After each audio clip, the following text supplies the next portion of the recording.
Fala pessoal, bom dia, Números capítulo 33 hoje, e não se assusta com esse capítulo, tá? Parece um capítulo de geografia aqui, que você vai vendo que eles saem de uma terra, vai acampar na outra, vai para um lado, vai para o outro, aí você fica assim, mas pô, geografia eu já não gostava na escola, vou ter calma. O que acontece, ó? Esse capítulo aqui é Moisés relatando a jornada, olha só a epígrafe, as jornadas desde o Egito até Moabe, até ali aquela pontinha antes de atravessar o Rio Jordão para encarar ali a Terra Prometida, tá? Então aqui Moisés ele faz questão de relatar isso. E tem um detalhe muito importante que tem a relação com a numerologia bíblica. Se você gosta disso aí, você vai entender que o nosso Deus, ele colocou o dedinho dele em cada ponto da história.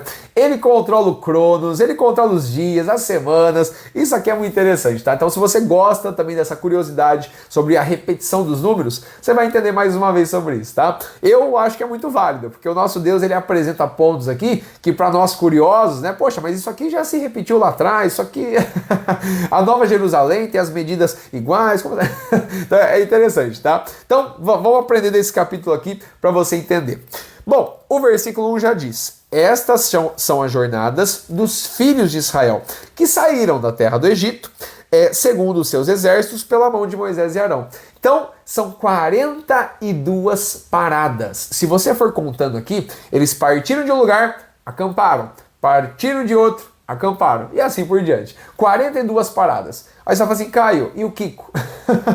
Olha que interessante, Mateus capítulo 1, se você pegar as gerações de Abraão até Jesus, também dá 42. Então é uma numerologia aí, né? Se tem sentido ou não, para os curiosos, vamos lá, vamos chegar nisso aqui. Poxa vida, 42 paradas do Egito até a terra de Canaã e 42 gerações de Abraão até Jesus, meu, é um plano divino aí, para mostrar que o Senhor estava no princípio, estava no meio e estava no fim, para mostrar que realmente é Ele quem controla o Cronos, é Ele quem controla o tempo. Isso mostra que depois de 42 gerações, o Senhor Jesus veio para nos mostrar que o caminho, a verdade e a vida, que era apresentado lá para eles no Antigo Testamento, se confirmou no nome de Jesus, na presença de Jesus, no próprio Senhor Jesus. Isso aqui é fundamental a gente entender, tá bom?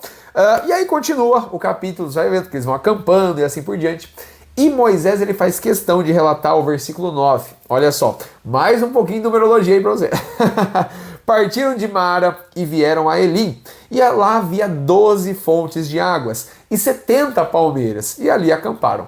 Esse episódio acontece em Êxodo capítulo 15. É aquela primeira murmuração do povo, o que a gente vai beber, o que a gente vai beber, não sei o quê. E aí Deus dá um alerta, olha, se vocês me ouvirem, me seguirem, cumprirem o que eu estou falando, vocês não vão sofrer nada do que o povo do Egito sofreu. Pelo contrário, vocês serão abençoados, é só me ouvir e me seguir. E aí Deus apresenta para eles ali 12 fontes de águas e 70 palmeiras. E se você gosta aí dessa numerologia de novo, o número 12, a gente sempre remete aos 12 apóstolos de Jesus. Mateus capítulo 10. Dá uma lida lá depois, eu nem vou abrir aqui, mas pode abrir lá, Mateus capítulo 10, para você entender. Que ali o Senhor Jesus ele vai citar o nome de cada apóstolo, ele vai falar que ele vai dar poder para eles no nome do Senhor Jesus. E Lucas capítulo 10, então é fácil, hein? Mateus 10 e Lucas 10. Lucas capítulo 10 vai falar sobre o número 70. Que Jesus ele envia 70 discípulos, os seus novos 70 discípulos ali para evangelizar, para passar a palavra dele. Então, ainda que esses 70, a gente não sabe os nomes deles, não conhece ali certinho igual os 12 apóstolos, você precisa entender que todos aqueles que se dedicam à palavra de Deus e amam essa palavra, entenderam o chamado do Senhor, vão passar adiante, vão espelhar a luz de Cristo. E esses 70, um dia nós os conheceremos lá no céu. Mas é importante você entender o seu propósito daí. Você talvez não foi chamado para ser um apóstolo, um pastor, um missionário, isso, mas você foi chamado na sua cidade, na sua época, na sua idade, na sua limitação, do seu jeito, para você espelhar a Cristo. Talvez a gente nunca vai conhecer o seu nome aqui na terra, mas você pode ter certeza que lá no céu você vai ser reconhecido. Assim como está lá escrito em Daniel, né? Quando o anjo fala para Daniel, você, Daniel, é muito amado no céu, né? Então, nossa, isso é fantástico. Então não é toda pessoa que é famosa, que tudo mais, que não sei o que, só eles são amados e... Não, pelo contrário. O Senhor conhece cada um. Ele não faz acepção de pessoas. Ele trata todos como seus filhos. Ele deu funções e propósitos diferentes para cada um. Mas o propósito de todo cristão é adorar em primeiro lugar ao Senhor e espelhar a Cristo, para que aí a gente vai influenciando e fazendo diferença na vida de muita gente, tá bom? Então, absorve isso aí no seu coração. Se você é um daqueles que fica assim, mas eu não me sinto especial.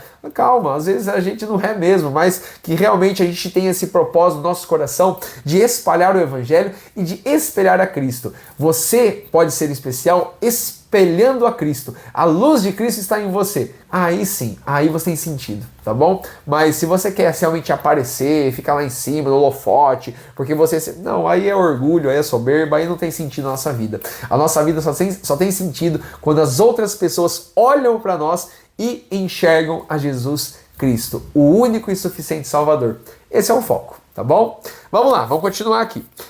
No versículo 38, Moisés faz questão de relatar o falecimento de Arão. Lá em Números 20, né, lembra que Moisés e Arão meio que foram rebeldes ali, em vez de falar com a rocha para sair água, eles bateram na rocha e tudo mais, aquela história toda. O vídeo está aqui também, se você quiser assistir. Mas aí Deus deixa claro, pela rebeldia de vocês, pela falta de fé de vocês, vocês não vão entrar na terra prometida. Vocês vão ser salvos, eu vou recolher vocês ao povo de vocês, mas vocês não vão ver terra prometida nenhuma, né? Então, realmente é uma situação ali, naquele momento, fisicamente falando, é tensa, mas que Moisés e Arão estão no melhor lugar que eles poderiam estar, na presença do Senhor, com ele eternamente, né?